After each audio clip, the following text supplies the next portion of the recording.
Today, I want to talk to you about what I think may be one of the most important, if not the most important areas of your life. An area of your life that, when it's handled, can give you the greatest amount of joy and love and ecstasy that you've ever imagined. And probably is most of the peaks of your life have some aspect of this in your life. And then, of course, if it's handled ineffectively, this is the place of pain. This is the place where people really feel themselves devastated. This is the place where life seems to lose its meaning. So the area we're going to talk about, of course, is that vehicle of life, that thing we focus on called relationship. And if you handle it well, my God, I mean, when you're in love, when you feel that connection, when you feel that bond, when you feel that sense of oneness with somebody, what's that like? I mean, what can really compete with it? Now, making money might be nice, achieving something's wonderful, but if you do it alone, it's worthless. If you don't have someone to share that joy with, what's it like? At the same time, being upset with yourself is one thing, but when you got someone else to be upset with, boy, you can really do a number, can't you? You can really get yourself upset. You can really get yourself wired. You can make yourself feel massively inferior or massively superior, angry, upset, frustrated, hurt, devastated, right? You can do just about anything to yourself you want with this vehicle called relationship. And I call it a vehicle because we forget that relationship is a way of relating, that it's a process. It's not a fixed thing in time, that it's always changing, it's always moving. In fact, one of the challenges we have as human beings is we all want to get things done. You know, we want to have the whole thing done. We want to get all that financial stuff handled so we never have to work again. Of course, if you never worked again, you'd be totally unfulfilled. And I can tell you that because I had the privilege at a very young age to achieve that. I don't have to work anymore. But everyone I know who never has to work again usually works harder. They're just doing what they love now. Their focus is on doing things because they want to, not because they have to. But most of us think we want to reach this level where we can just stop. When you stop, you begin to die. I mean, there are two laws of life, and they're so fundamental, and they're true of everything, and they're certainly true of relationship. And that is, everything in life must grow, because if it doesn't grow, it what? It dies. And that's true of a relationship, that's true of your body, that's true of your mind, that's true of a plant, that's true of anything in the universe. You grow or you die. When you're green, you grow. When you're ripe, you rot. When you start thinking it's over, it is over. So you can't look for a fixed time when all of a sudden your finances, your body, your relationships are done. It's never done. Your body is a constant challenge to constantly improve and strengthen and make powerful and passionate so you can live life at the highest level and have that edge we're talking about, have that extraordinary quality of life. And the same thing is true of a relationship. You know, most of us have got so many things going, we want our relationship to just be handled. But if it was just handled, you wouldn't have to grow, you wouldn't have to expand, you wouldn't have what you deserve in your life. You wouldn't have that little bit of resistance when you need it, and you wouldn't have that comfort when you needed the reinforcement. And most importantly, you wouldn't have love. You wouldn't have the deepest level of love, the level that you're able to share, whether it be with your creator or with your children or with your lover or your best friend. I mean, that's what relationship's all about. The second law of the universe is you must contribute. Because if you don't find a way to contribute in meaningful ways, you're eliminated. That's a law of life. It's a law of the universe. Anything that doesn't contribute eventually is eliminated by evolution, if not by something else. So in our lives, for you and I to feel fulfilled, we've got to grow and we've got to contribute. And we've got to contribute in a way that we feel has some kind of meaning. If we don't do that, it doesn't matter how much someone else loves us, we won't be happy with ourselves. So a relationship is a place that we go to sculpt our souls, to sculpt our spirit, to sculpt our emotion, and to enjoy life to the fullest. And when it's handled properly, it is the most incredible joy, pleasure, excitement possible. And when it's handled poorly, oh boy, is it pain, isn't it? I know you've been both places. I sure have. So the secret is we need to look at three things. First, let's talk about how do you create an extraordinary relationship. An extraordinary relationship, not a good one, not an excellent one that's really outstanding. Now, I don't care whether you're starting from scratch or you have one you're already in and you want to create it or recreate it, rejuvenate it into an extraordinary relationship. The principles are basically the same. The second thing we want to talk about is how do you deal with the inevitable challenges that show up in any relationship. They're going to be there because when you got people who have different values, different ways of looking at life, different rules, you're going to have conflicts. It's a matter of time. And no matter how much you love somebody, it's going to show up at times. Some conflicts are small, some are huge. It has more to do with the personalities and the rules and the values of the people involved. And then thirdly, how do you nurture and expand this relationship geometrically? How do you make sure that that growth factor is absolutely there? You've not just created a relationship, but you keep expanding it so that that fulfillment is a spiral that moves up as opposed to entropy showing up, which shows up in most things, doesn't it? Things begin to just naturally break down. If you aren't moving forward, it's moving backwards. That's just gravity. It's the way life works. So now, if we're going to do this, you might start by saying, well, where are you now? Because we've talked each day about this concept of having the ability to close the gap. I mean, how do you create an extraordinary life? You close the gap between where you are and where you want to be. The secret to closing the gap is first be honest with yourself that there is one. In almost any area of your life, there's a gap. If you're healthy, because a healthy person is always looking to make it better. They may love where they are, but they want more. More love, more connection, more intimacy, more spirit, more playtime.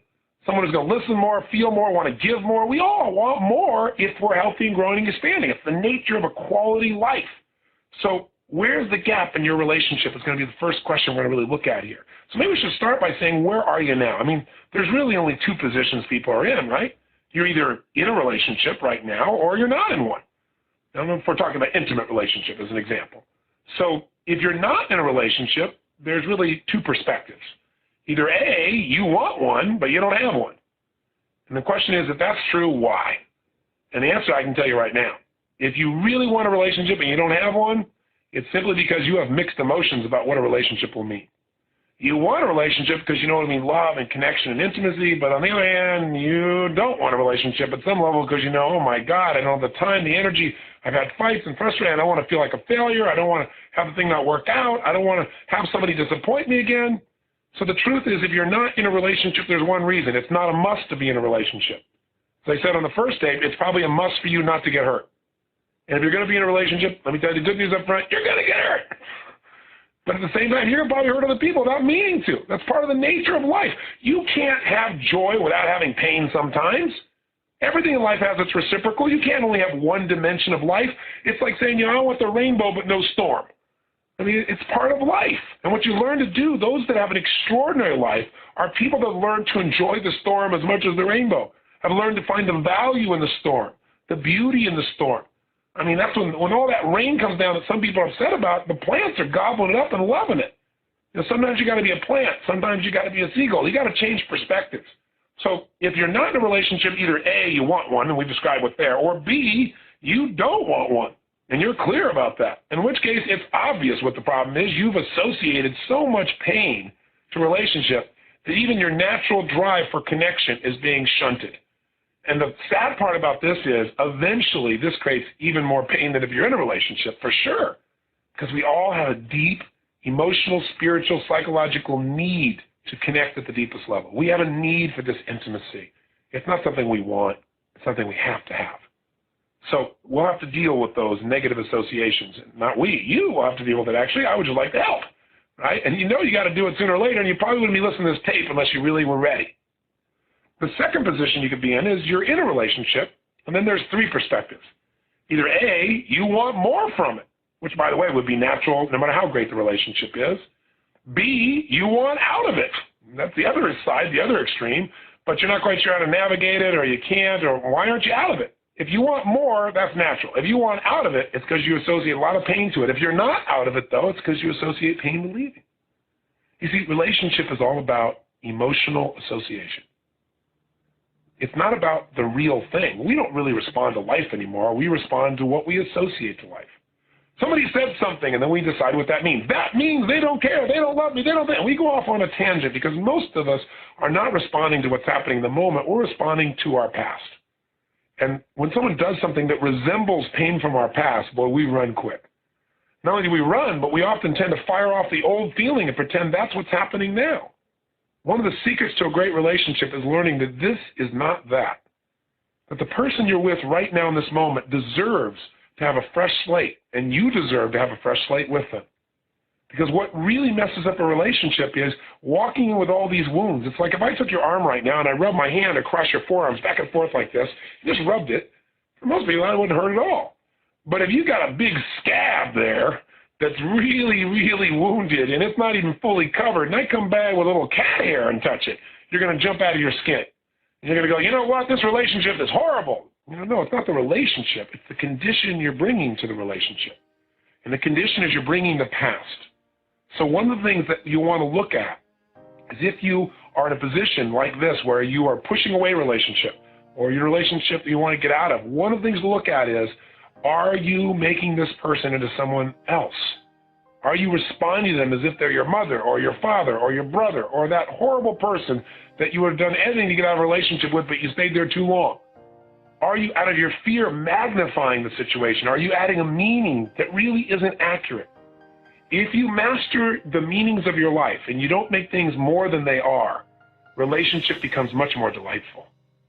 Because what happens for most of us is we make things bigger than they are. In fact, almost all stress comes from making things more important than they really are.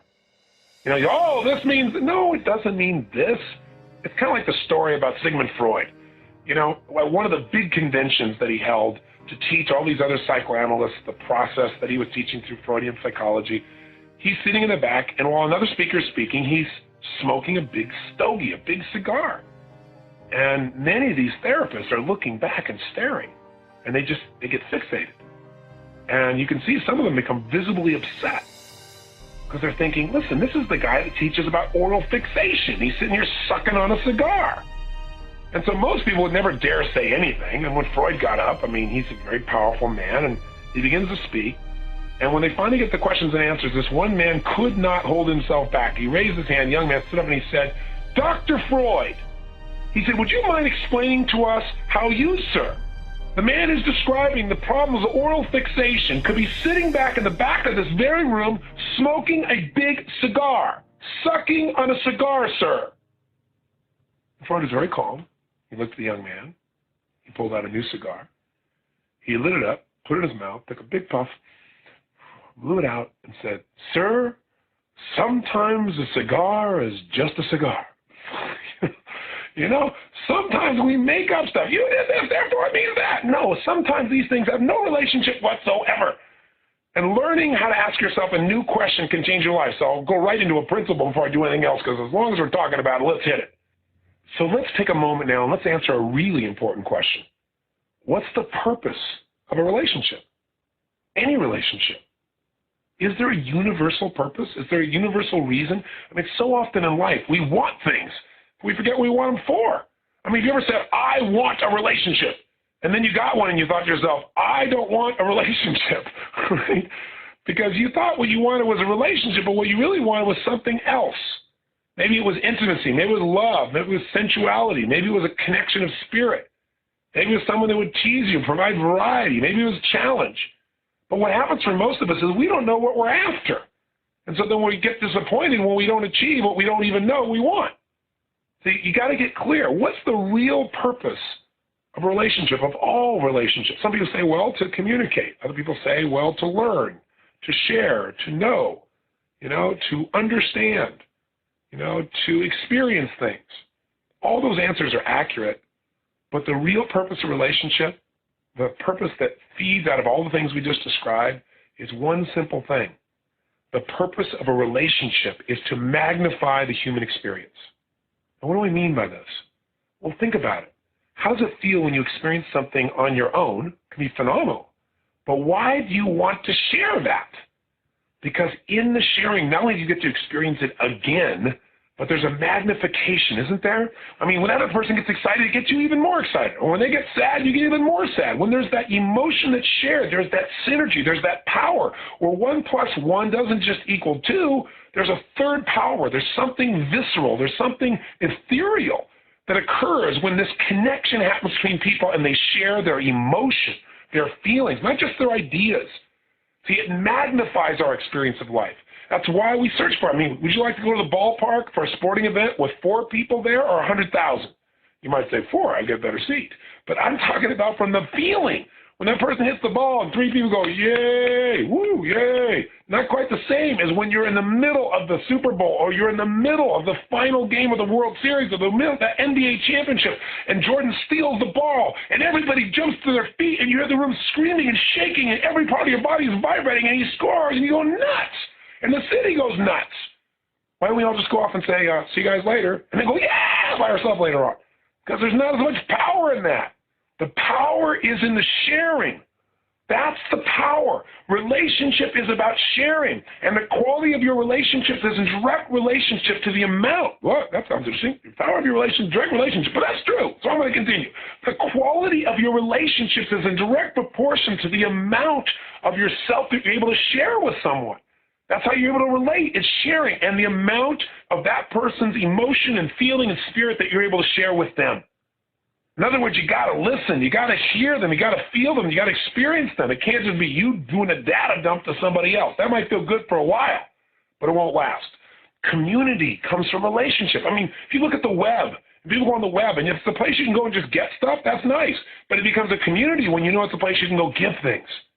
When both are happening, the give and take, when you can pitch and catch, now you got something, because now there's a growth, there's an expansion, there's a magnification, there is life. That's what relationship's about. So if you're in a relationship and you're not able to share, you're not really in a relationship. If you're not able to care about someone else's sharing, you're not in a relationship, right? Or you're in a low-level relationship. You know, obviously different levels of quality, but not an extraordinary one, not the kind of one that a person who gets a program called Get the Edge wants to be in. And we talk about get the edge here. We talk about get the edge over someone in a relationship. If you have something over somebody, you're no longer in a sharing mode. You're in a controlling mode. That isn't a related state. That's not a relationship, right? When we're relating together and we're moving in a direction like that ship, we're related, moving the ship forward, right? We're experiencing that joy, and we're experiencing the happiness, we're experiencing the pain, and we're experiencing the learning, we're experiencing all of those human elements, all of those elements of the spirit. So we've got to do this. And I'll tell you, this is true just about anywhere. I was working the other day with Lou Pearlman. This guy's an amazing guy. I don't know if you know who he is, but he created all these boy bands like NSYNC, if you're familiar with them, and the Backstreet Boys. You know, they sold more records in 1 week than any album in history. And he manufactured these groups, literally. He saw what people in our society relate to most. What's the music that moves them, that connects them? And what kind of people do they connect to most? And he put together a formula. But more importantly, he brought these kids together and put them in a house and lived with them and trained them not only how to sing and dance, but how to relate together, how to create harmony. He says the secret to these groups is 5-part harmony. There's a level of emotion and intensity that comes when you put these 5 voices together, different distinct voices, and they unify and they relate, that's able to move the spirit of people around the world. Even people think, it's manufactured, that music's predictable, still moves people more than anybody else. He's brilliant. So he asked me to come down because they formed a new group. It's an all-male band called O-Town. So he asked me if I'd come down and work with these kids and help them to integrate all of their best abilities. And when I went down there, I had this conversation with these young men, and I said, listen, every one of you as an individual has achieved an immense amount just to get here. But you're never going to get where you want to go unless you learn to relate as one. The power is in the unity. The power is in your relatedness. And we gave them so many examples, and they really got it. And then what I did is I did a bunch of exercises, and I had them produce some emotion. I said, I want you to create some energy, create some excitement in your body. And they looked at me like, what do I do? And then they began to do things physically with their body. And I said, double the intensity, triple the intensity. I said, take it to the next level. Come on, whatever it takes. You know what they all did? They all got up and started high-fiving each other. They all started looking at each other, pointing at each other, interacting with each other, and doing it in unison. I didn't say do anything together.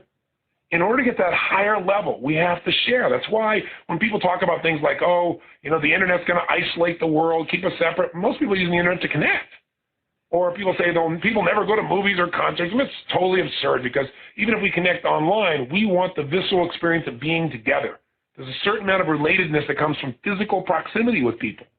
So what I'm trying to say to you is, if you want the most out of your life, if you want an extraordinary life, the edge comes in extraordinary emotion, extraordinary psychology, and that comes in your capacity to share with quality people at a deep level of relatedness on an ongoing basis that expands your ability to enjoy your life.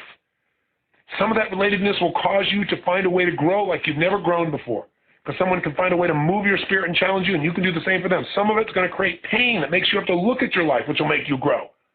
Some of it will give you the sense of contribution you've always been looking for. Some will stimulate you and give you variety. Some will add certainty to your life. All the human needs can be met in this way. Now, you can meet these needs by yourself, but never at the same level of intensity. You have the potential to, but you won't. So if relationship's so important, why don't we always magnify our emotions? Well, we do. The only question is which emotions. If you get in a relationship with somebody whose primary psychology, their primary emotions they experience on a regular basis are fear and rage and worry and frustration and jealousy and envy, and you get in a relationship with that person and you have a lot of dominant negative emotions, let me tell you what's going to happen. Two people with negative emotions are going to magnify their negative emotions. Now, if your predominant emotions are positive, if they're love and excitement and passion and compassion and honor, right? If it's peace, if it's centeredness, and you're with somebody else, you will augment each other. You'll magnify those good feelings. And most people are not so extreme that they're just one or the other, are they? So for most people, their relationship is the place of their greatest pleasures and their deepest pains.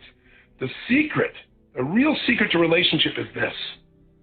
You got to understand a relationship is a place you go to give, not a place you go to get. See, as long as you're going to a relationship trying to figure out what you can get out of it, then what you really have is a transaction, not a relationship. You're trying to figure out what, I gave this percentage. I gave 50%, they got to give 50%. When you start measuring how much you give in a relationship, the relationship's over. You now have a transaction, right? Because a relationship is about unlimited sharing. A relationship is about unlimited giving. And when you share at that level, you magnify all that's good. But when it becomes about who's done what, when a relationship is driven by rules and not by love, a relationship begins to die. Everybody needs certain rules in order to feel comfortable, to meet their values. But the more rules you have, the more pain you have in a relationship. I remember seeing years ago on CNN, they did this little story about the Gerber food people, and they were shooting a commercial. And the commercial had, if I remember right, like 5 families that had quintuplets. And it was really interesting because they were different ages. Most of them were babies, but there was this one guy whose kids were, I don't know, the quintuplets I think at this stage were probably 4 or 5 years old. And he was maybe 30 years old, but he looked like he was 50. And he was already balding, and he looked really beat up. And I remember the interviewer going up to him and saying, what do you have? What can you tell us about what you've learned by having 5 kids simultaneously? He looked in the camera and he said, don't have too many rules. And the interviewer said, well, what do you mean? He goes, with 5 kids, if you have too many rules, they're always breaking something. You're always in reaction. You should have the least amount of rules possible in order to raise these kids. And I thought that's so true in life. Most upsets are because people have so many ways that people can be upset. So many things that can make things go off kilter. If we know the purpose of relationship is to magnify, we got to decide to magnify only the good. And we will still screw up. But if we make a conscious decision that our relationships are really about magnifying the good in the person we love, and it's a place we're going to give, then we're going to receive tenfold. It's the law of life that we all know. So the question then is, why doesn't that happen? And the answer is because we get hooked. We get triggered by things that have happened in our past, as we've already described, and part of that has to do with the nature of human beings. I mentioned earlier on one of our tapes that everybody has the same needs. Everybody. I don't care where you come from in the world. I've had the privilege now of traveling literally and working with people from more than 75 nations. I've worked with 2.5 million people over the last 23 years.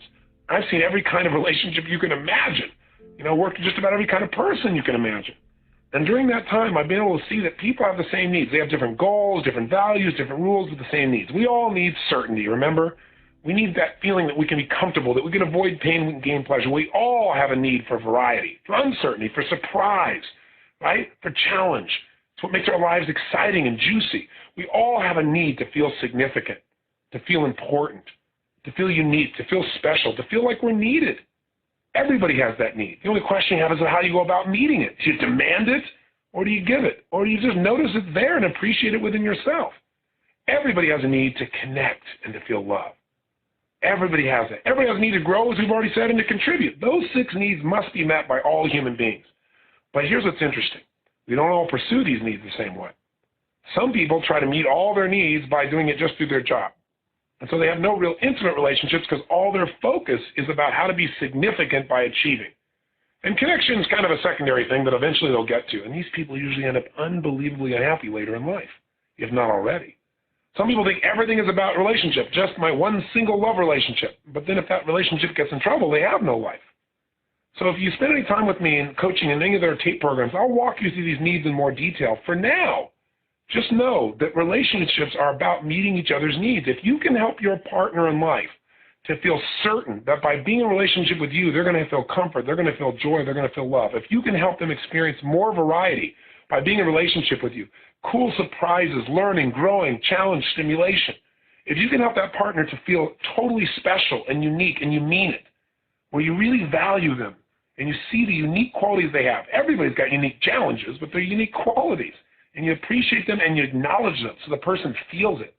If you can really connect on a regular basis, if you can relate, if you can share, if you can get them to share, if you can cause by your association, by your relatedness, both of you to grow and contribute, then you will be in a relationship that is legendary. But if your relationship is one that which you want out, it's because many of these are missing. You don't feel important to that person. You don't feel significant. You don't feel special. You don't feel unique. You don't feel like you matter. That's the first thing that starts to break it down. You don't feel connection because they won't share something. You want them to share, but they won't share. Or there's dishonesty, which shuts down any kind of connection. Or you feel bored. There's no variety. We keep doing the same things. There's no growth. There's no contribution, right? Or you're in a position where you're not certain. At any moment, they could leave you. These things create stress in a relationship. But here's what really creates the stress. All human beings share the same fears. The primary fears of all human beings are the following. Number one, that we're not enough. And number two, that we won't be loved. And let me explain to you why. I've kind of started into this on one of the earlier tapes. I don't know if you recall, but let me give you a little reminder. Every human being who's ever been to therapy knows that something happened at some stage of their life that made them feel like they're not significant or they may not be loved, and they live with that fear forever. You don't need to go to a therapist. Let me just tell you. You've got lots of those experiences. And the reason is because human beings have something rather unique in their makeup. It has to do with the way in which we're raised.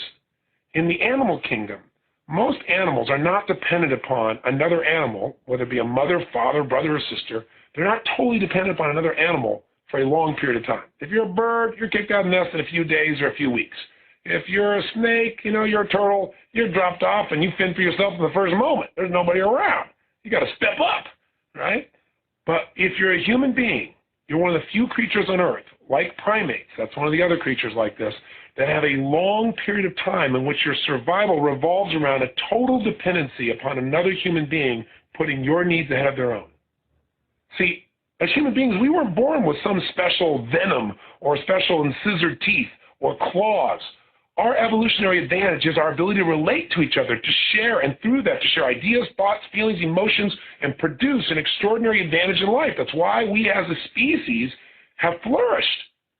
But you know what? Leave us alone. How do we do? If a baby is left alone, it dies. A human baby. Why? They get something called failure to thrive syndrome. If a baby is not stroked, isn't physically loved, isn't given, as the doctors say, tactile stimulation, also known as love, and the baby has failure to thrive syndrome, they can't explain it, the baby dies. Love is a need that is so deep within us. It is a survival instinct, and without it, we die. That's how important it is. But here's what's unique about human beings. That makes your mother, and hopefully your father, but not always fathers, always mothers, have to love you if they're biochemically healthy. The reason is all women, when they're pregnant, have something called oxytocin that flows in their body.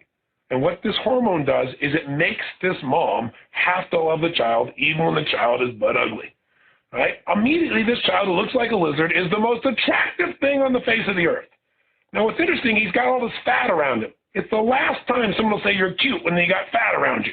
He burps, and it's wonderful. He throws up, it's okay, baby, we love you. Right? It doesn't matter what you do. You are loved. And guess what? It's a good thing. Because all you got to do is make a little noise, and everybody jumps to meet your needs. I mean, anything you needed, it was going to show up. When's the last time you felt that way about your life?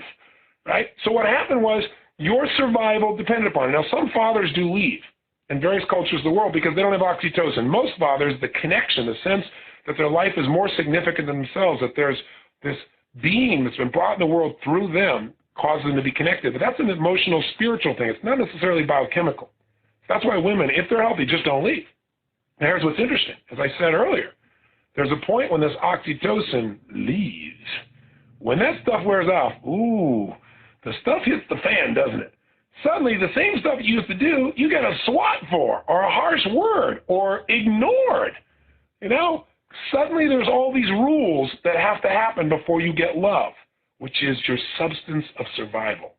Think about it. You have to do something significant now. Before you have to do anything, you have to act a certain way, good or bad. If you don't get attention for doing good things as a child, you'll do bad things. And by the way, adults are just big children. so that you have the same patterns at some level. And so what happens is you learn. And by the way, how long is this dependency for most people? It's not like other animals. It's not a few weeks. It's not a few months. It's 5, 10, 15, 20, these days 35 years of total dependency before somebody finally gets it.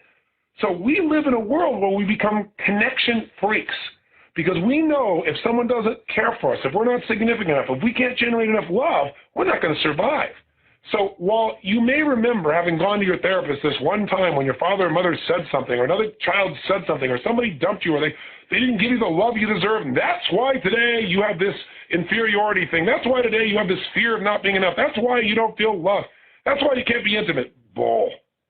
Because you're human. All of us have it. Some of us indulge in it. Some of us live there. Other people discipline it and say, when that comes up, hey, here's the truth. I can love myself. Here's the truth. I love my Creator. My Creator loves me. Here's the truth. This problem is not a problem. I just need to reconnect with this person. But you've got to understand that this creates a situation in most intimate relationships of pain. Because the minute someone looks like they aren't loving you or they're not treating you as significant enough, the fear of the loss of love, the fear that you're going to die emotionally comes up. And what most people do when that fear shows up is they try to get out first. They either try to hurt the other person because they figure if they can hurt them, they'll be in a position where they won't feel so bad. They take their fear and they push it out. Or they hurt themselves. They go inside and get depressed, feeling like there's nothing they can do and their world's going to end. Or they distract themselves with drugs or alcohol or television or overworking, something else that'll make them feel good in the moment so they don't have to worry about the fact that maybe they feel insignificant. Or they find a big problem. And they say, I really would be significant. I really would be worthy of love. That's what they're saying unconsciously, except this thing happened. If it wasn't for this thing, I'd be okay. See, you still love me. I have a significant problem. I'll love you. Some people get that love by just giving love to other people even when the person physically abuses them. Because they're so afraid of losing the feeling that they're significant or loved. At least if I'm being beat, at least if I'm getting attention, maybe there's still a chance for love. Or the achiever's approach. If I make enough money, if I accomplish enough, if I achieve enough, then people will notice I'm important and eventually I'll feel loved. Maybe I'll get the love. It is the basis of the psyche of human beings. So now, since most of us have no clue what's driving us, we have no clue what beliefs and rules are controlling us, and we've modeled most of this as a mismatch of experience that we never really thought through consciously. We've never been through a date with destiny type of program where we help people to find what they want, how they want it, what the rules need to be to achieve what they want and rewire themselves. Most people have no training whatsoever and on what's driving them as human beings. They don't know why they do what they do. They just got these things that they do, and they don't understand it. They're in reaction. They're just trying to get the job done. And you put two of these people together, and you wonder why we have a situation where there's so much pain out there. Take into account also you have people, two types of people, males and females, who biochemically are different and therefore think differently. Some males are more feminine in their energy. Some males are more male in their energy. Same thing with women. But those energies have a different focus. Masculine energy is about achieving, completing, breaking through, experiencing freedom. And feminine energy is about connection and love. And we both have both energies in our body. The question is, which one do you develop the most? And they're so different that they by themselves create conflicts. You want to change your life? You need to ask yourself a new question whenever you're about to get upset. With any person in any relationship. And the question is this: what else could this mean? What else could this mean? It'll change your life if you ask it. Because what happens is when you're upset because, not because of what someone did, not because of what they said, but because of the meaning you've attached to it. You say, well, they said this, therefore it means that. So you got to ask yourself, what else could this mean? And you've got to make yourself come up with as many positive meanings as you come up with negative. Let's say, for example, someone promised to do something and then they don't show up. And you go berserk. I can't believe this. They don't care. Look at this. They left me stranded. Once again, every time I go to count them, they're not there. Now, you've come up with 3 or 4 negative meanings. That they're not there because they don't care, because they always do this, because they're irresponsible. Now, when you start stacking negative meanings, you're going to go into a state that will make being in relationship with you an adventure, right? Something that will be quite difficult. In fact, in this state, how will you treat this person you're in a relationship with? You'll probably treat them in a way that will make them not want to be in relationship with you. If not leaving the relationship permanently, in the moment they're not going to want to relate to you. And so you'll lose the juice. Does this make sense? So instead, what you got to be able to do is come to that relationship with an open new set of possibilities. Because the truth is most people, when they screw up, would beat themselves up more than you beat them up anyway. So why beat them up and push them away? You're supposed to be their lover, their friend, their manager, their associate, their partner, their mentor, their father, their mother, their son, their daughter, whatever relationship you have. Why not cultivate them? That doesn't mean you have to accept bad behavior, but the way you do it is you don't assume ever that the person has done something deliberately to harm you. When people do things, it's rarely, if ever, about you. Usually you're not that significant. They're trying to meet their own needs. They're trying to deal with their own fears, their own frustrations. You just happen to get in the way. That's true for you and I as much as anybody else. So you got to remember, it's not about you most of the time. You know, someone's upset. They're usually upset about something from their past. They're upset about something they feel frustrated about internally. And if they're frustrated with you, it's only because they have the illusion that you're preventing them from being able to experience something they need, some certainty or some significance or some love or something they think they need. So get real and know that it's not about you. And then ask yourself, what else could this mean? Well, maybe they're not here, and you got to come up with powering meanings, not more negatives like, well, it can mean that they're really a jerk. No, that's not the way you do it. You say, what else could this mean? Well, maybe they've been in a car accident. Maybe there's something else that's happening that's critical to the quality of their life. Maybe they're actually doing something for me. Maybe I didn't make it absolutely clear that I need them to be here at this minute. Maybe I overloaded them with too many requests. If you come up with enough other meanings that are empowering, you'll finally get yourself into balance. And when you do communicate, two things will happen. One, you'll be elegant. You won't assume the worst, which really hurts people. When you assume the worst, even if you're right, you injure people in relationship. And when you injure a person you're in a relationship with, you injure yourself. Because you injure the relationship, and that's something you share together. It's like so many people in a relationship, things aren't going well, and the first thing they do, what do? They attack. Now the problem is you're attacking your teammate. You're attacking your shipmate. We're on this spaceship called Earth together. And half the people are trying to blow up half of their own ship. It doesn't work. Relationship is about unity. It's about how do we help each other move to the next level, not how do we punish each other. The biggest challenge you'll find in relationships is people would rather be right than be in love. You got to ask yourself, what else could this mean? You know, do I want to be right? Do I want to be in love? Do I want to learn? Do I care about this person? Let me focus.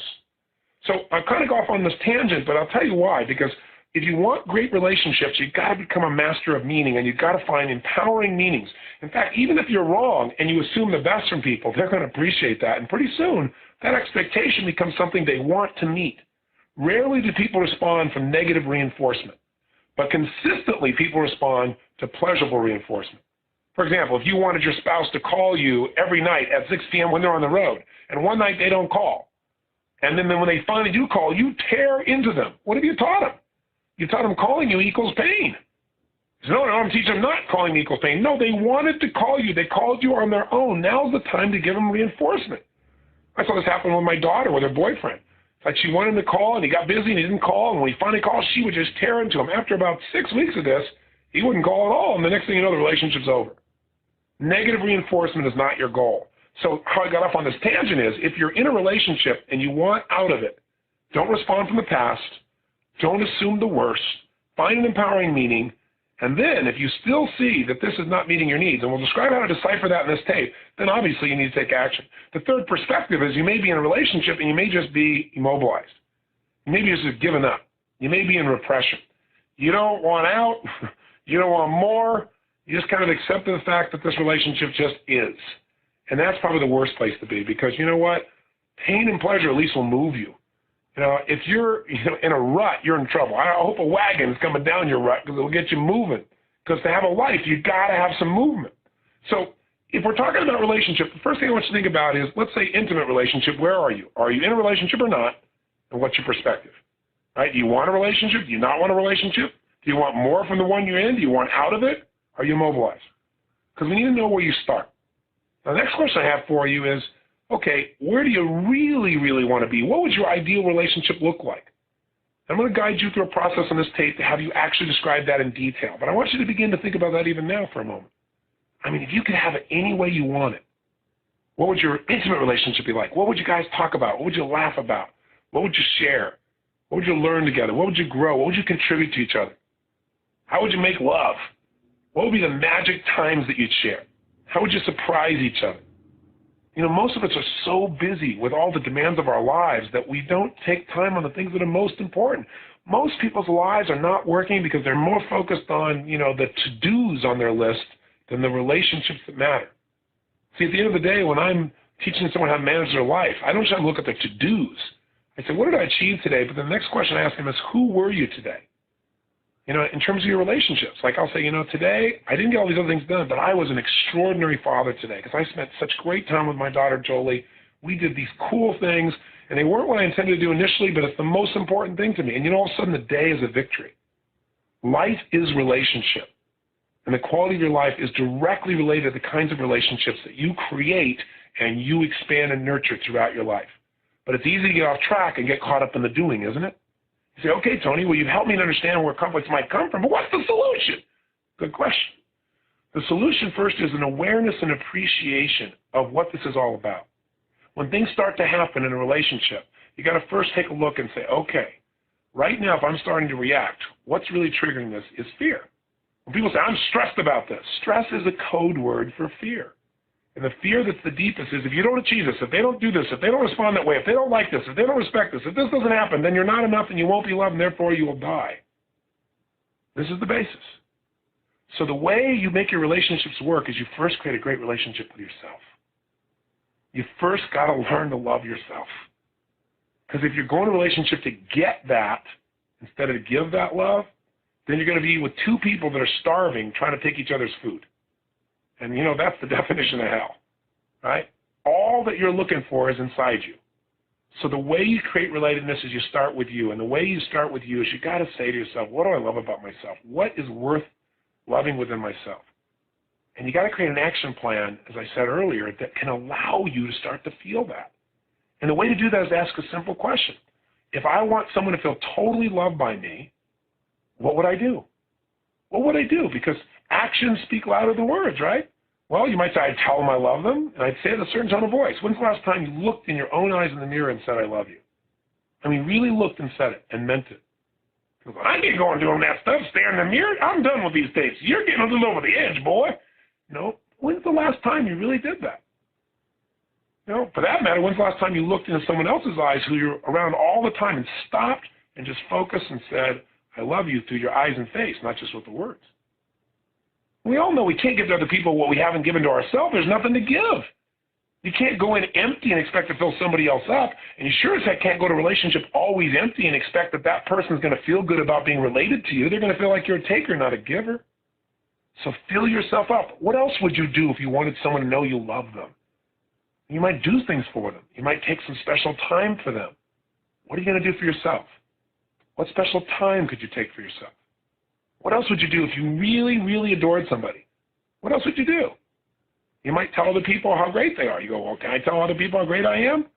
Yeah, you can if you do it elegantly. You absolutely can.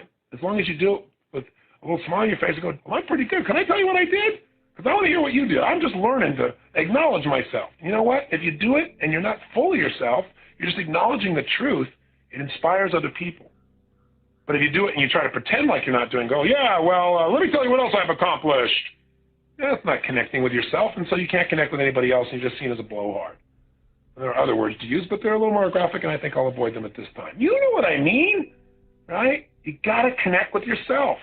So before we do anything else, I've talked about so many things here. Maybe you want to take some notes and jot down a couple of these principles, and maybe you say, okay, all right, one of the things he's talked about so far is when I get upset, I need to ask myself, what's really happening here? Am I responding my past to the present? I need to ask myself, what else could this mean? I'm just going to do that for the next 3 days or the next week. I'm going to do that all day long in any upset I have.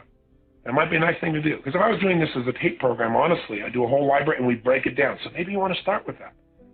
But right now, and there's a bunch of things we've done here. Why am I in this relationship? To magnify my emotion. Now, are these the emotions I want to magnify is the question? No. Very good. For me to feel this way, I have to give it a meaning. What's the meaning I'm giving this? Well, what else could it mean? You know, Tony said the principle. It's not about me. If they're doing this stuff and they're coming at me, it's because they need significance. They're screaming for significance, or they just need some love. It's not about me. They're not trying to hurt me. They're just trying to meet their own needs. So we've talked about a lot already, haven't we? If I'm really in a position where I'm really, really upset with somebody, you know, is it something I'm upset with myself about? Asking quality questions gets you quality answers, will get you a quality life. But let's do one thing right now. Because in a few moments, we're going to talk about the most important principle in creating a relationship. But before we even do that, I want you to turn off this program in a second. Just turn it off for a moment. And when you do, I want you to write down a game plan of what you're going to do so that you really love yourself. And I know what you hear the story of, oh, I can't love myself, I never love myself, it's not a problem. Forget all the stories. The only thing keeping you from getting what you deserve and what you want is your story about why you can't do it. So put the story aside. Give yourself this gift. If you were going to really cherish yourself, if you were going to really let yourself know you really love yourself, what would your action plan be? And by the way, how important is it for you to feel that you love yourself? I mean, if you don't, can you really love anybody else really 100%? Do you really think you have the ability to give if you don't have that love for yourself? And let me tell you the good news. You do have that love for yourself, otherwise you wouldn't be alive. You would have taken your life to be gone. So don't say, I don't love myself. That's just something you may have said over and over again. Let's just be more demonstrative. So I want you to create an action plan. What are you going to do? You say, I'm going to take 2 minutes in the morning for the next 7 days. I'm going to do this stupid thing Robbins said. No one will know. I'm going to look in the mirror and I'm going to say a little incantation over it. I'm going to look at myself and go, I love you. I love you. And you say your name, look right in your eyes. I love you. Let me tell you what I love about you. I love your commitment to people. I love your caring heart. And say your name. So then I'd say, Tony, I love your caring heart. I love your commitment to people. Tony, I love your playfulness. I love that you're off the wall. I love that you're willing to do whatever it takes to help people. I love that you're so committed to be strong physically and healthy. I love your love for God. I love, and look in your own eyes. Because then it's not just saying, I love you, I love you, I love you. It's giving real reasons. It's like when you give someone a compliment in a relationship, little tip, don't just say, you're great, you're awesome. That wears off real quick because people think, you're just blowing smoke. But if you can say, you know what's really great about you? You know what I love about you? I have to tell you, I noticed this and this and this. I created a relationship, when I first went to work with the San Antonio Spurs. I had a bit of a challenge because at the time I first went to work for them, they had a guy on the team named Dennis Rodman. So getting a relationship with Dennis Rodman when you're a white guy and you're taking his free time and making him sit for 3 hours in a seminar is sometimes a bit challenging. But the way I got it with him was with sincere compliments. I had brought a group of kids down the night before as part of my payment to train these guys at the Spurs was to take kids on mentoring and for the Spurs to meet them and maybe give them autographs. Dennis was the only one after the game that stood around and signed autographs from everyone else, and I noticed it. And so when I got up, I said, Dennis, I know you're outrageous. I know you're crazy. I know you're one of the best players in the league. I know a lot of people get upset with you, and I know there are things that they probably have a right to be upset. But I got to tell you something I really respect about you. You are such a class act. You're the only person last night, and I'm not telling other people they're wrong, but you're the only person that made sure every one of those kids got attention. That was the coolest thing. I just want to thank you. And I didn't wait for him to notice. I just went on. And a couple of times it is, and you should have seen him, even Dennis Rodman, sprout up, who'd been like, putting his glasses on. He tore the notebook up I have, threw it on the piece of paper on the ground, and stood there with his arms folded. But saw the arms unfold because we all want to be loved. We all want to be significant. Now, we don't want bull. We don't want somebody to lie to us. We don't want fake things, but a sincere compliment gets us. So how about starting with yourself? Because if you give yourself, you'll be able to give other people. So that's one thing. That's one assignment. In fact, if you did nothing else on this tape, I'm going to ask you to do that for the next 7 days. That you take 2 minutes and you sincerely compliment yourself each morning and look directly in the mirror. You go, yeah, but what if my spouse or somebody else is around and they see this stuff? Inspire them. Make it playful. Have fun with it. What I'd like you to do right now is turn off the tape, and I want you to write what else besides that will you do that'll get you to feel that love. Because if you have that love already, you're not going to have a fear of losing it. And when you don't have the fear of losing your primary fear, when that primary fear is gone because you know you can't ever be not enough because you're enough for yourself, you can't ever lose the love because you're giving it to yourself, or you've connected with God and you know that's everlasting love, whatever works, then you don't have to react in relationship when someone says something that makes you feel like, well, maybe they don't think I'm significant, or they act like they may not be there for you, may not love you. You don't have to overreact. And when you're no longer overreacting, the quality of your relationships transforms. Does this make sense to you? Then turn this tape off now and write a list of at least 10 things you're going to do to teach yourself, to learn, to appreciate, to acknowledge what a great human being you are and how much you love yourself. Please take the time to do that right now. Turn off the tape. Okay, welcome back. I hope you took the time to really do this. If you didn't, please stop the tape and go back and do this, because you can't love anybody else. Really give love to them if you haven't loved yourself first. And we all know that intellectually, but when you begin to do things for yourself that demonstrate beyond a shadow of a doubt that you love yourself, all of a sudden you're not in a place of scarcity. And see, when you're in scarcity, it's really hard to attract somebody who's full, because like attracts like. When you feel full of love, you can't believe all of a sudden there's this abundance. It's like in life, when you're barely surviving financially, no one will help you.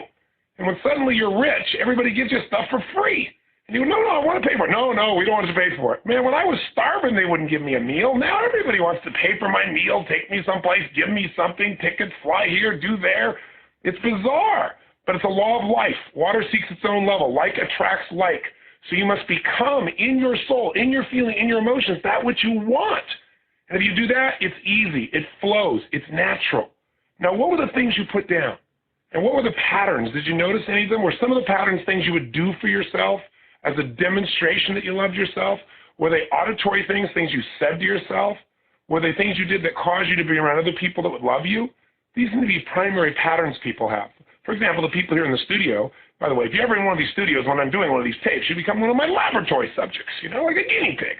But seriously, the people here had a couple of interesting things. One young lady said that she used to, years ago, had this great pattern, which she kept journals, usually about 4 or 5 times a week. But at the end of her journal, she would always write who I love and who I want to send loving blessings to. And then she would always end it by saying, I love you, her name is Pamela, I love you, Pamela, XOXO, every single time. And she said the act of writing that down every single time, blessing herself, and making sure she loved herself, anchored it in her body so real, and she hadn't done it for a long time, and she misses that feeling.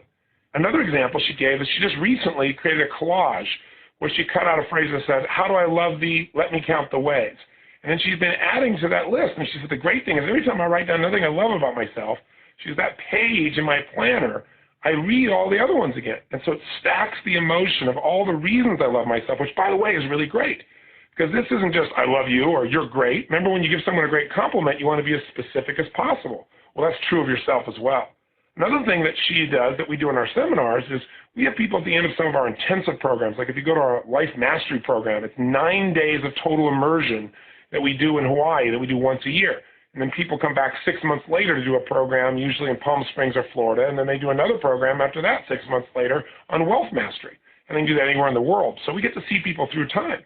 And what we do is at the peak of their emotion, where they've made these great changes in their life, and they're in the best physical shape they've ever been in, the best emotional state, and they know they're on target financially, in those moments, we then have to stop and say, now give yourself real wealth. Write yourself this love letter. Write as if it was God was coming through your hand, as if you had no filters about being appropriate. As if, I can brag about my son or daughter, and I mean it. I can talk about how great they are, how much I love them, how special and unique they are. There's no hesitancy. So write about yourself the way your parents could write about you or God would write about you. And so you have people write this, but the best part is we seal it, and then we send it to them 6 months later when you're in another state, another thought, another place.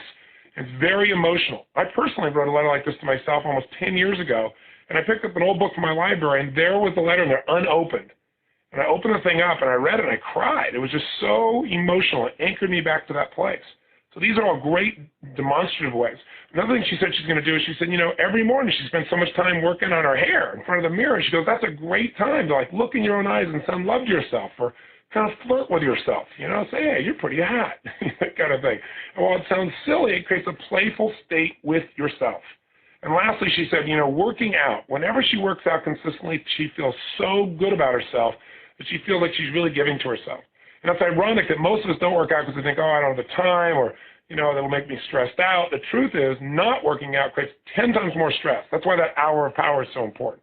Another person here said that what they really do is they kind of pull the covers up around their friends when they want to feel loved. And that metaphor is for this man means that if he's feeling kind of down or lonely or sad, instead of just sitting there by himself, he calls 2 or 3 friends and he doesn't even tell them he's feeling sad. He just talks to them about their lives and what's going on. And the warmth that they feel for him, the love and the friendship they share, just instantaneously transforms it.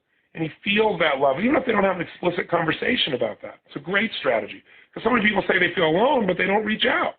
I was in a prison recently, and I was there with a man who's been locked up since 1951. And we have programs in prison systems all across the country. In fact, recently, talk about impact of relationships, we had a study that was done, a follow-up study, that showed the recidivism rate has decreased massively in a variety of prisons, and it's being published by the Journal of Prisons. But the point is, I went back to see a group of these men, and one of them, you can imagine being in jail since 1951. I mean, he was just a boy. We hadn't been to the moon, no color TVs, computers, didn't exist unless they were the biggest, buildings. I mean, it's a very different world, and he's been locked up all this time, and he hadn't had one communication from anyone in more than 17 years. And after I worked with him, I said, this is ridiculous. You're isolating yourself. And so a month later, he wrote me a letter, and he said, I've already had 17 letters from people who we've reached out and communicated with, and he's so happy. He felt so excited, and it inspired him. One relationship led to another, and pretty soon he said, you know what, I'm changing my identity. I'm not a con. Even though I've got 12 more years in here, he said, I feel more free today than I've ever felt my entire life. And he said, I decided somebody on the outside, the difference between them and a con is that they own real estate. So he decided to use his relationships to negotiate an incredible deal on a small piece of raw land that was dirt cheap, literally dirt cheap, and now he's a real estate owner. He's not a convict. He feels so different about his life. But all this came from putting himself in a new circle, a new place in which he felt valued, he felt loved, he felt appreciated. But you got to go first. We all want people to come to us. You got to initiate first. So this is a great strategy. Another person here used their hour of power. They said they take an hour in the morning just to meditate and be, to walk around. Another man here said that he'd love to get up in the morning and just take a little time before anybody else wakes up, have his coffee, and send some emails to friends who he never really finds time to talk to. But he feels like he can connect with them then. He can wake up the next morning and see their responses and have that sense of connection, even though the time zones they're on are so different. Another simple thing to do is just to go places you love. You know, one of the men here said that if he would just in the middle of the day, instead of sitting at his desk and having lunch there, he'd be so much more productive if he really just took that hour and went away and went to a nice place. He loves going to the gas lamp district. He loves the idea of going to the ocean, you know, going to the pier, because those are places that nurture him. And you come back and there's so much more of you to give to your work and to your environment. We live in an age where most of us are trying to be so efficient that we lost the emotion that makes us effective. And that emotion comes from having a great relationship with ourselves, where we feel nurtured by ourselves. And, you know, sometimes you got to do things like this. Hug yourself, as silly and stupid as that may sound. You know, really touching yourself. I mean, you got to think about what would you do for someone else, though? You give them a hug. You pat them on the back. One of the things I'll do sometimes is, you know, I'll do something on stage, or I'll do something off, and I do something I just know is extraordinary. And I'll reach back and pat myself on the back and smile, and, you know, to kind of make fun of it. But I'm like, yeah, that was awesome. I don't give a darn if anybody else notices. I noticed. That was kick butt. Because part of the challenge in life is that most of us are not busy looking around to acknowledge other people. So if you don't acknowledge yourself sincerely for doing things that are unique or special or just being loving, you're not going to feel that feeling that you deserve. And the more you give these feelings of love to yourself, the more whole you'll be, the more centered you'll be, the better person you'll be in a relationship. You'll have something to give instead of going there to get. And you know what? You'll be more selective. So now let's talk. We've talked about so many different ideas about relationship. Let me wrap up with two principles that we really need to focus on. And that is, the number one principle is, what is the most important factor in creating an extraordinary relationship? Well, the very most important factor is having an extraordinary relationship with yourself. And that's one in which you relate to yourself, you express to yourself, you share these things, you demonstrate on a consistent basis, not just when you're done with this tape today and you do it for one day, but I mean, you really make it a habit. You schedule time with yourself. That's why the first tape and Get the Edge is the most important one. Because if you take that hour of power, or again, your 30 minutes to thrive, or as a minimum, your 15 minutes of fulfillment, the best time is first thing in the morning. Get up earlier, go to bed a little earlier, do whatever it takes. If you can't, then you got to do it at lunch, or you got to do it in the evening at an hour that can't move. It's like a meeting that can't be moved. Because in that hour, all the things we're talking about here have a chance to coalesce. You have time for yourself. We're so busy. We've got to have time for ourselves. But assuming that that principle is in alignment, that is, you already have a relationship with yourself, what is the most important factor in having a quality relationship with someone else? And the answer is selection. Selection. What do you mean selection? I'm already in a relationship. Oh, this whole portion of the tape is not going to relate to me. I've already made my mistake. No, you can't think that way. You're in big trouble. No, selection means selecting the qualities you need in a relationship. So if you're already in a relationship, then this is going to be something you're going to look at brand new. Let me give you an idea. Relationships go through many phases. They go through that initial, oh my God, I'm so attracted to you, believe it, I want to be connected with this person phase, hopefully. It goes through phases of this deep love, and it goes through phases of questioning. Like, what the heck am I doing here? This happens in all relationships. It's the nature of relationships. But what will make a relationship last is if both people share similar natures, or natures that complement each other. Now, what do I mean by nature? I don't mean they're attractive and you're not, so it works out. I don't mean they're busy and you're not, so there's a balance. That's not what I'm talking about. I'm talking about knowing whether or not your relationship, your relatedness is based on the moment or whether it will have a lasting impact. And that's based upon beliefs, values, and goals. In fact, let me give it to you this way. If you want to hire someone for your job. Now, you and I both know, again, if you talk to somebody who's really good, an example I can give you is Dick Vermeil. Here's one of the winningest coaches in history, and he's the only coach to win both a Rose Bowl and a Super Bowl. He's an amazing man. And I was asking him after he won the Super Bowl, I said, what was the most important thing in you winning? He said, was clearly inspiring these men to give their all. I said, well, that's interesting. He said, motivation, people make fun of it, but it's the most important thing because you have all the same players. They're basically at the same level of skill as any other team. It's the capacity to get more out of them, to be able to relate to them in a way where they bond with you, and as a result, you're able to move them to a different level of action. He said, but frankly, Tony, as powerful as motivation is, selection's even more important. He said, I got to tell you honestly, I would have been fired if I had not won this year. He said, the reason is because today in NFL football, he said, the coach is a marketing tool. If you haven't won for 3 years, you're out of here because the team needs to go to the public and say, we have a new coach. We have a new possible future now. He was the problem. Buy some box seats. He said, so the bottom line is you have no time to build a team. So in order to build that team, I had to select the right people.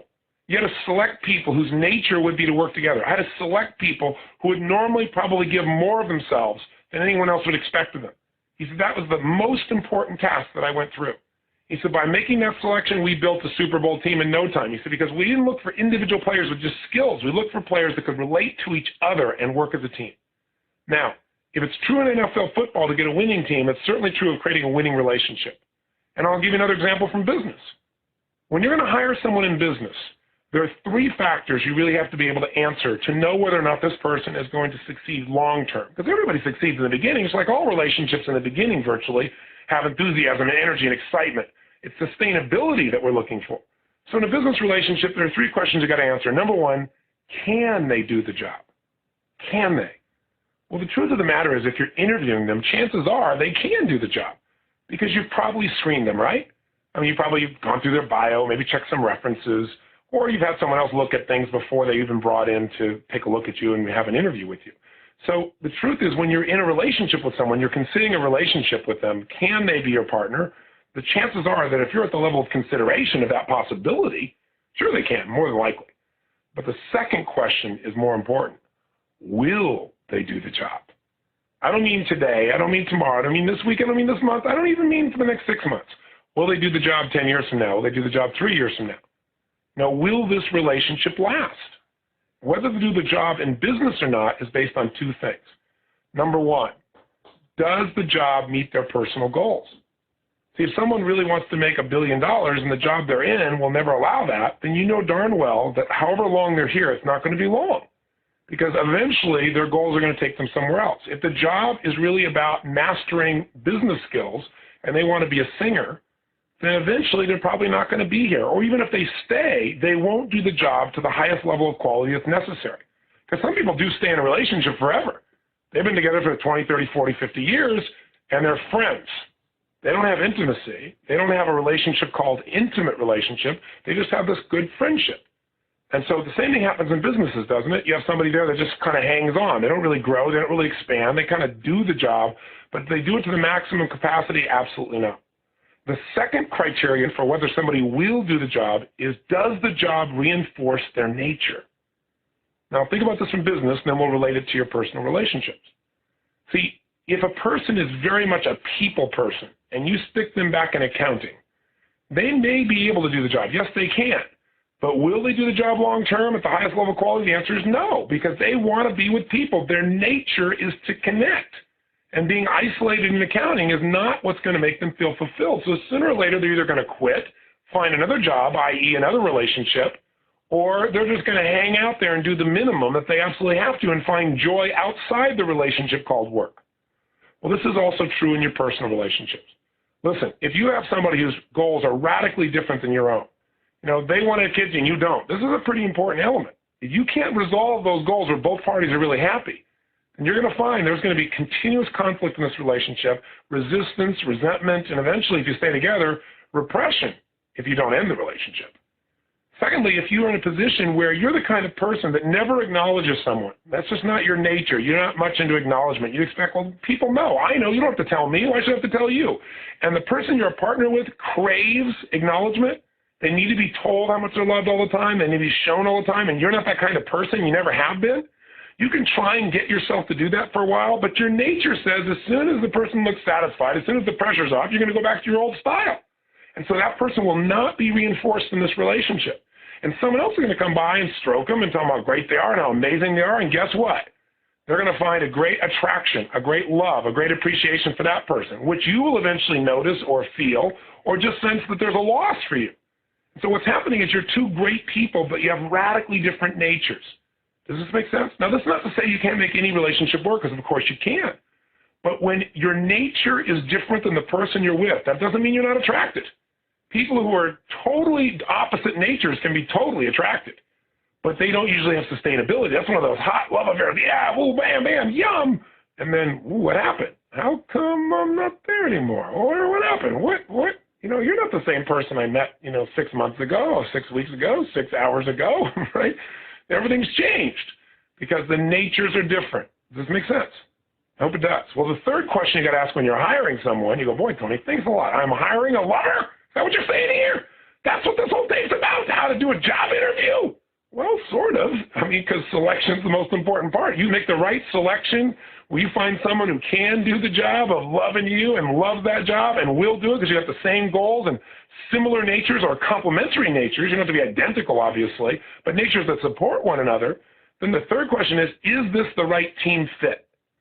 And team fit comes down to things like values. Now, again, nothing has to be identical, because if everything's identical, you'd be bored. But it has to be complementary. If your goal is to make a difference in the world and change lives and contribute to society, and your partner, who is the sexiest thing on the planet, who is a total hunk or hunkette, who is the most beautiful thing you've ever seen, who you worship the ground they walk on, but their major set of values in life are to arrive at the top and step on as many bodies as necessary to get there, then I got news for you. I don't care how beautiful they are. I don't care how many other things you share in common.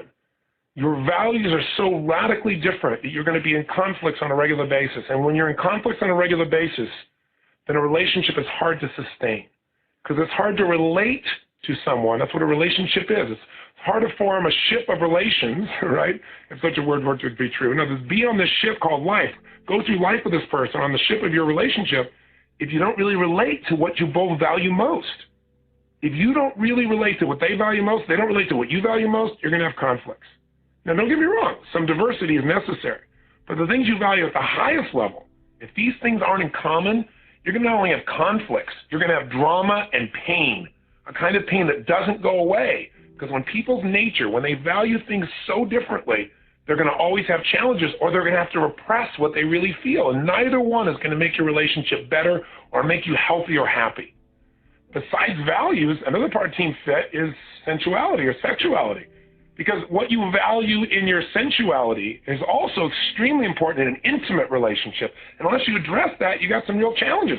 And what's interesting is that very often in a relationship, we try to make our partner be a certain way, don't we? You try to I'll fix my partner.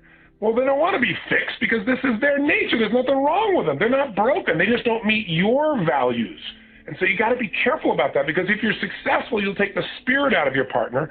And if you fail, you'll be frustrated with your partner because, after all, they haven't changed. Neither one works. You got to get a partner who is already aligned at a nature level with you. That's not to say everything is perfectly in alignment, but the most important things have to start there if you're going to have a winning team. Does that make sense? And I'll tell you, on the sensuality side, we all have male and female energy. There are some women that are very male in their energy, some very feminine in their energy.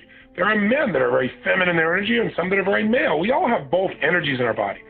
But one of the things that happens in intimate relationships is very often people start to become more like their partner, like they both become very feminine or both become very masculine. A man wants the woman to be responsible, and he works so hard to make sure she's responsible, not so emotional, and so she doesn't want to get beat up, so she does that. And then she loses all her femininity and her flow and her creativity and all the stuff that attracted him in the first place. And all of a sudden they lose the physical passion. They're now good friends, they're good business partners, but they don't have the passion. Or vice versa, a woman saying, God, he's such a pain in the rear. When can I get him to just loosen up and be free and be a sensitive male? And then he's so sensitive, man, I can't get him to do anything. He just hangs around and wants to hug and kiss me. I love that for a while, but when's he going to go out and make something of himself? I got to pump him back up again. And this also happens the opposite. Sometimes there are women that are very masculine. They attract a feminine man, and they have this tremendous sexual energy Because you got to remember that sensuality, that sexuality comes from polarity. Just like the earth, you got different poles, and those different poles create that intense energy of attraction. If you become the same, then there's no spark. There's no electricity. And so when you're looking at Team Fit here, you got to say, okay, does their nature, in terms of their sensuality, create sparks with me, or do I have somebody that's going to quickly become a best friend? But what I really mentioned to you, there's a particular gentleman who's really written some outstanding books, and we got him to do a course that's on intimacy, sensuality, and it helps you to take a little test to find out where are you and where is your partner, and how do you bridge that. And his name is David Deida, D-E-I-D-A, and I highly recommend him, so you might want to check that out.